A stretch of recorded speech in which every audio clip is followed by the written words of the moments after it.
Well, everybody has given Richie Danny Williams full marks for getting back into the ring so quickly after that massive disappointment in Germany a couple of months ago.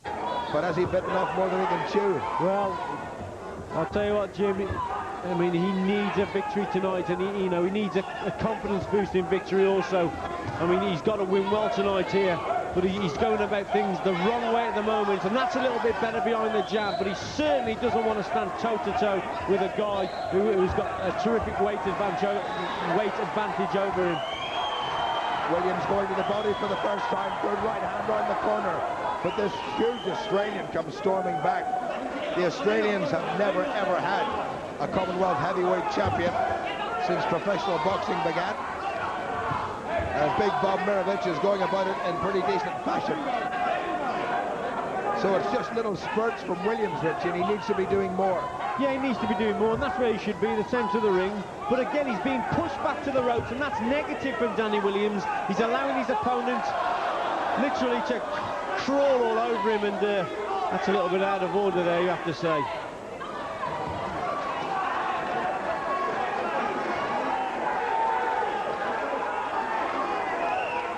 I think the message from John Keane is if you do that again, Buster, it's going to cost you a point. Good left hand into the ribs by Williams, and a right and left rib combination. That's a better sequence from Williams, but back comes Mirovic. Williams may well have to produce a sledgehammer to stop this fella.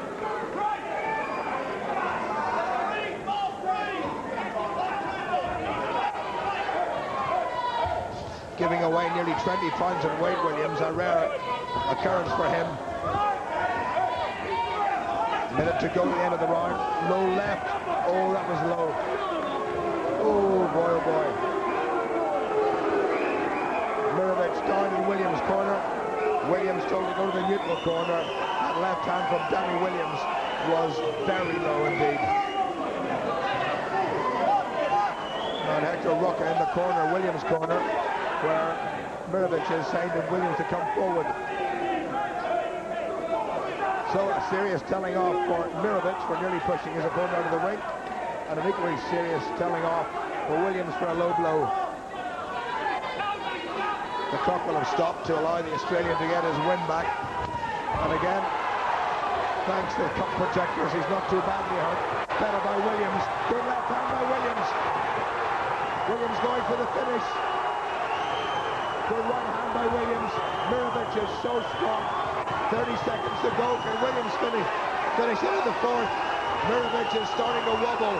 This towering wallaby is wobbling. Williams looking for the finish. Great right hand. One more might do it. He's gone. He's gone. He's gone. John King steps in, and Mirovic is about to collapse. Mirovic is about to collapse. And it took 3 men to hold him up, and Danny Williams survived several torrid minutes to come back and retain his Commonwealth heavyweight title in spectacular style. Well, apologies for my voice, but no apologies for the performance of Danny Williams. A terrific finish. Controversy aplenty in that particular round. Mirovic, who seems to be fine. John Keane let him take just the right number of punches before he stopped it, and John Keane's decision, Richie Woodall, was absolutely the right one. Oh yeah, without a shadow of a doubt. I mean, Danny Williams, it looked a lacklustre performance, and then he literally explodes into action. He catches his opponent with, I think it was a terrific right hand, and then he literally would not let up until that referee jumped in there. His gum shields out of his mouth. What an excellent finish from Danny Williams. He's pulled this one out of the bag, because as I've said, it looked like a lacklustre performance from Danny Williams, but he certainly finished off this guy in fine style. That's the performance, that's the confidence-boosting performance he needed tonight. Well, when Williams got his man in the corner, he didn't let him away. Mirovic, who had caused him all sorts of problems by his sheer weight and strength, suddenly crumbled when the Commonwealth champion unleashed a series of very hard right hands. Ladies and gentlemen, at 2 minutes 33 seconds of round 4, the referee has stopped the contest. The winner, and still heavyweight champion of the Commonwealth, Danny Williams! by no means a flawless Danny Williams performance, but I guess, Richie, when you win as well as that, what goes before is easily forgotten about. Yeah, it certainly was, and he needed a big performance here tonight, Jim, and he produced it. And you have to say, before that, he didn't look right, he made mistakes and he got caught, but he put it right, and the way he finished his opponents off here tonight, he's sending out a message to almost every heavyweight in the world, if you like, that Danny Williams is back, and I'm very, very pleased for him, because he has recovered from that defeat for the European title, and Danny Williams, without a shadow of a doubt, is he can become now a leading contender for a world title. Well, when he looks back, he will probably think I took maybe a shot or two that I didn't really need to in the early stages, but the important thing was when he came back, he finished it in style. It'll be interesting if we ever get a chance to talk to Bob Mirovic, how much that low blow took out of the Australian, how much wind was taken out of his sails, never mind any other part of his anatomy. But in the end, it was Williams' two-fisted attack and some excellent right-hand punching in particular finished the contest in spectacular style for Danny Williams. So Williams, already the winner of an outright Lonsdale belt, has retained his Commonwealth heavyweight title in this a successful sixth defence, and I think Danny Williams, having come back into the ring in pretty spectacular fashion, will be rather pleased with himself, and I'm delighted to say, and I'm pleased to say, that he's at ringside talking with our man Ronald McIntosh. Danny, congratulations on a successful defence of your Commonwealth title tonight. Give us your assessment of that performance. I'm very disappointed with the performance. Everything me and Hector, who's trained 12 world champions, have worked on, didn't come off tonight. I just couldn't get my shots off. I don't know, maybe it's because my last fight was a loss.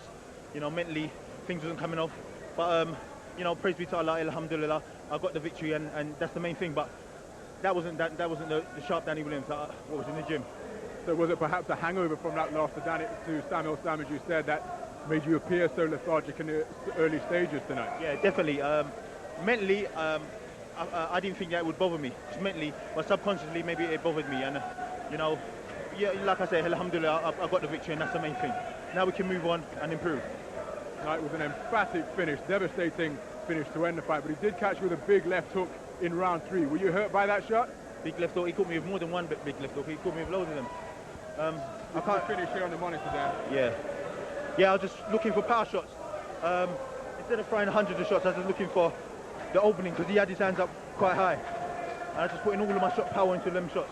But you know, he play to him, he took a very good shot. So after your last fight, you decided to reevaluate your career. You've changed your training regime, training team as well. Just what was the reason behind you leaving Jim McDonnell after all those years? Well, I personally believe that there was something missing in the makeup of Danny Williams. When I went to America to spar, I met up with Hector. Like I said, he was trained 12 world champion. He was pointing things out to me, and I thought, you know, I'm a bit upset with Jimmy for throwing in the towel for the last fight. So I thought, yeah, yes, work with Hector. If I can't make it with Hector, I can't make it with no one. Isn't that a bit harsh on Jimmy though, because he was looking out for your own interest in that last fight, and he did guide you to a British and Commonwealth title? No, it's not harsh on Jimmy. Jimmy knows the coup. You know, me and Jimmy spoke about it before, even before the fight, and he said when he was fighting, he wouldn't like anyone to throw in the towel against him. But you know, he threw in the towel, and I was upset with him, but I know he was doing it for my best interest. Well, Claude and Steve were at ringside.